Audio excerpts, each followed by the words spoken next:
Hey everyone, Charles Freeman over here in Westboro, Mass, FBI Construction. Thanks for checking in. I just want to give you some details on a roofing job I'm taking a look at over here in Westboro. Alright, so what we have here is we have an addition on the back of the house, okay? And you can see this roof line right here. That's only a 2-pitch, alright? And they have a shingled roof. Alright, so clearly people are giving me a call because they're getting water in the house and they want to know why. So you have a 2-pitch roof with roof shingles, which I would not recommend. Anything from a 3-pitch and up, roof shingles would be fine, and I would have that wrapped all with ice and water shield because of the low pitch. All right, but under a 3-pitch, I would recommend a rubber membrane roof on that. All right, now what we have over here is we have a valley coming over here. They did a nice job on that valley. They diverted it away from the house on that corner that I'm looking at right there of the house. So they diverted the valley so it's over there, so it's kind of takes some of that water away. All right, so that doesn't look too bad. All right, and what you can do is if you're looking at the flashing, all right, so we're looking at all of this right here, the drip edge up here. Okay, so that drip edge is showing me I only have 1 layer of shingles. However, when you come over here and you look above this area, you can see what they call as the J channel, and it's covering. So what that's doing is it's covering an additional layer of shingles that are underneath of there. All right, so they got a cheap roofer over here that just wanted to get in and get out, take a paycheck, covered the roof and went right over. So rule number 1, I will promise you this, you will get water in your house if you decide to do a second layer on your roof. All right, always take the layer off, do your proper ice and water shielding and flashing, and get the job done right the first time. I myself would never allow that. All right, so my recommendation is that's got to come off. We are getting water, okay? I'll take you around the front of the house. We'll show you some additional problems. We now have a sinkhole over here that's coming down.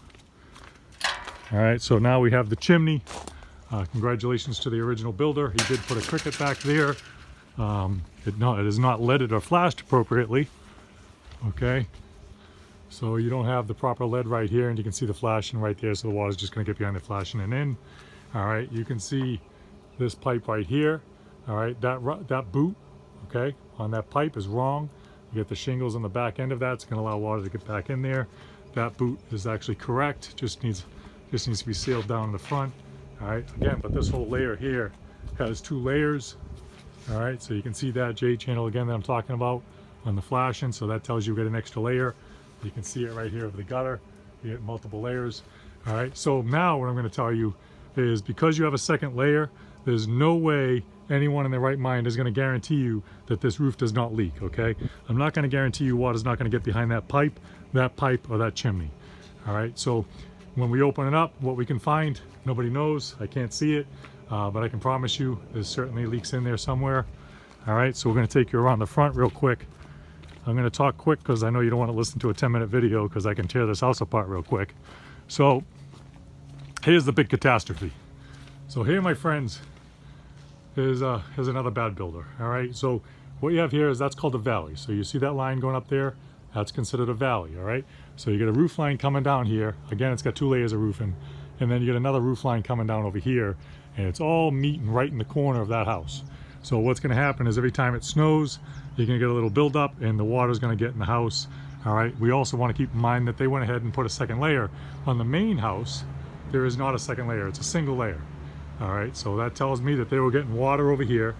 They decided to throw a second layer of shingles on there and sell the house, call it done, and they did not get the job done right the first time because I'm getting calls because there's water coming into the customer's home that they just purchased about 6 months ago.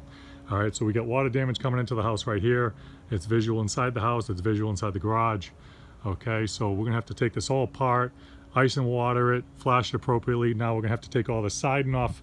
All that siding's gonna have to come off right there so I can get the proper ice and water and rubber membrane up in the corner to prevent that from leaking, okay? So all the things that shouldn't be done right were done.